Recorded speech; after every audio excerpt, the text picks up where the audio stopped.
এখন পর্যন্ত 6 জন বিধায়ক বেরিয়ে গেছে, আরও নাকি যাবে, কেউ কেউ নাকি পা তুলে অপেক্ষা করছেন কে কোন দল যাবে যাবে না, এটা যিনি যাবেন তার উপর নির্ভর করে। এ নিয়ে আমাদের মাথা ব্যথা নেই। আইপিএফটি প্রায় শূন্যের কোঠে এসে দাঁড়াচ্ছে। যারা 2018 নির্বাচনে উপজাতিদের ভোট বিভ্রান্তি তৈরি করে বিজেপির বাক্সে ফেলবার ক্ষেত্রে সাহায্য করেছিল, আইপিএফটির ভোটের বাক্সটা এখন খালি হয়ে গেছে।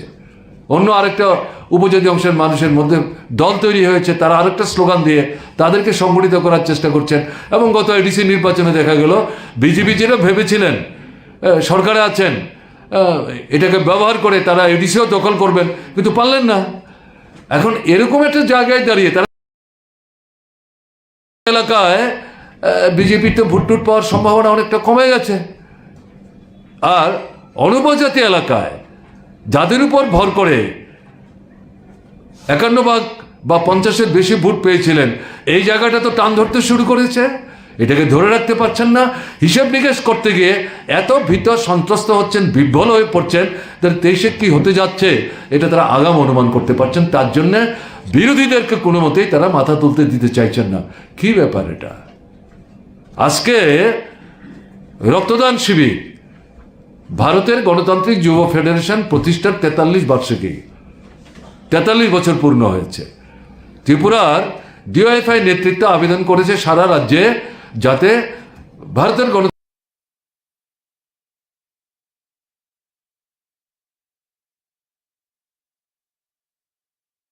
আয়োজন করে। অনেক জায়গায় হচ্ছে। বিলোনিয়াতে অঞ্চল স্তরে এই রক্তদান শিবিরের আয়োজন করা হয়েছিল। তাপস দত্ত, তিনি একসময় ছাত্রনেতা ছিলেন, যুব সংগঠনের নেতৃত্ব করেছেন, এখন ভারতের কমিউনিস্ট পার্টি মার্ক্সবাদের বিলোনিয়া বিভাগীয় কমিটির সম্পাদক। যে এলাকায় তার বাড়িটা, সেই এলাকার যুবকরা তারা ঠিক করেছেন আজকে সেখানে তারা রক্তদান শিবির করবেন। গোপন কিছু নাই, পুলিশ জানে। সেখানে গিয়ে দলবদ্ধভাবে বিজেপির লোকরা বাড়িটাকে আক্রমণ করে দিল। বাড়ির চারিদিকে যে সীমানা কেটে তছনছ করে দিয়েছে, ঢিল পাটকেল মেরেছে, বাড়িতে ঢুকে যাওয়ার চেষ্টা করছে। এবং ডাক্তারবাবুরা যারা রক্তদান শিবিরে রক্ত সংগ্রহ করতে গেছেন তাদের মধ্যে 1-2 আহত হয়েছেন এই বিজেপি আক্রমণকারীদের আক্রমণের মুখে। কি হচ্ছে এটা? হচ্ছে এটা কি? পুলিশ এরপরে গেছেন, পুলিশ গিয়ে এই শিবির যারা সংগঠিত করছেন তাদেরকে নাকি অনুরোধ করছেন যে আপনারা এটা বন্ধ করেন, এটা করবেন না। অদ্ভুত ঘটনা। সমস্ত কিছু উপেক্ষা করে সেই জায়গায় রক্তদান শিবির সংগঠিত হয়েছে। আমি যা খবর পেলাম আমি একটু আগে, 26 জনের মতো যুবক যুবতী সেখানে এরপরে রক্ত দিয়েছেন। এগুলো কিসের লক্ষণ? গতকালের ঘটনা বিশালগড়, আজকের ঘটনা বিলোনিয়া, এই দুটোকে যদি একসাথে করে দেখবার চেষ্টা করেন তাহলে এর থেকে কি পরিষ্কার হচ্ছে? ভীতি, জনবিচ্ছিন্নতা। এবং এরা বুঝতে পারছেন এই স্বাভাবিকভাবে বিরোধীদের কাজ করবার সুযোগ দিলে পর তাদের পায়ের তলার মাটি তো খসতে শুরু করেছে, এরপরে গর্তে পা ঢুকে যাবে, মুখ দেখাবার সুযোগ নেই। এবং মানুষ কিন্তু ঘরে ঘরে প্রস্তুত হচ্ছে। ফলে এই যে ঘটনাগুলি ঘটছে এগুলি তীব্রভাবে আমরা নিন্দা করছি।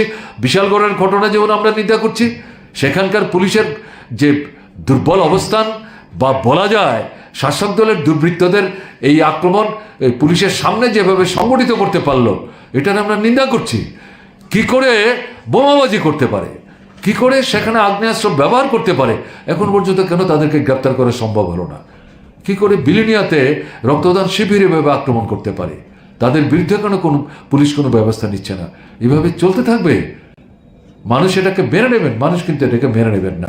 তাই এই ঘটনাগুলো সাধারণ মানুষ দেখছেন, অভিজ্ঞতা সঞ্চয় করছেন, মানুষ কিন্তু প্রস্তুতি নিচ্ছেন। 23-এর নির্বাচনে এই পদ্ধতিতেই যদি মনে করেন মানুষের ভোট লুট করে ক্ষমতায় টিকে থাকবেন, তাহলে কিন্তু তারা মানে মূর্খের সঙ্গে বাস করছেন। ত্রিপুরা রাজ্যের মানুষ পঞ্চায়েতের নির্বাচন, নগরের নির্বাচন,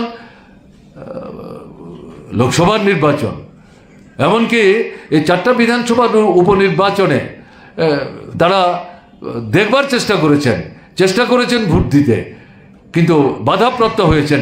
23-এর নির্বাচনে এই সমস্ত কাণ্ড কারখানা করে যদি মনে করেন শাসক দল তাদের দুর্বৃত্ত বাহিনীকে ব্যবহার করে মানুষকে অধিকার প্রয়োগের যে সুযোগ তার থেকে বঞ্চিত করবেন, মানুষ এটা মেনে নেবেন ভাবলে তারা ভুল করছেন।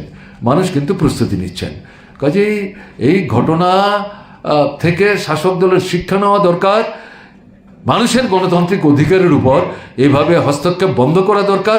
পুলিশকে নিষ্ক্রিয় করে শাসক দলের রাজনৈতিক স্বার্থ চরিতার্থ করবার জন্য ব্যবহার করে পুলিশ সম্পর্কে সাধারণ মানুষের মধ্যে যে ঘৃণার সঞ্চার হবার সুযোগ করে দিচ্ছেন, এটা বন্ধ করা দরকার। আমরা ত্রিপুরার জনগণের পক্ষ থেকে এই দাবি করছি। এই বিষয়গুলো আপনাদের সামনে উপস্থিত করবার জন্যে আমরা আজকে এখানে আপনাদের সঙ্গে মিলিত হয়েছে। এই হচ্ছে আমাদের বক্তব্য। You said the Chief Minister is not speaking. He spoke to the media and he had in different speeches said that law and order is far better than during the left rule regime. How do you, he'll come with the report card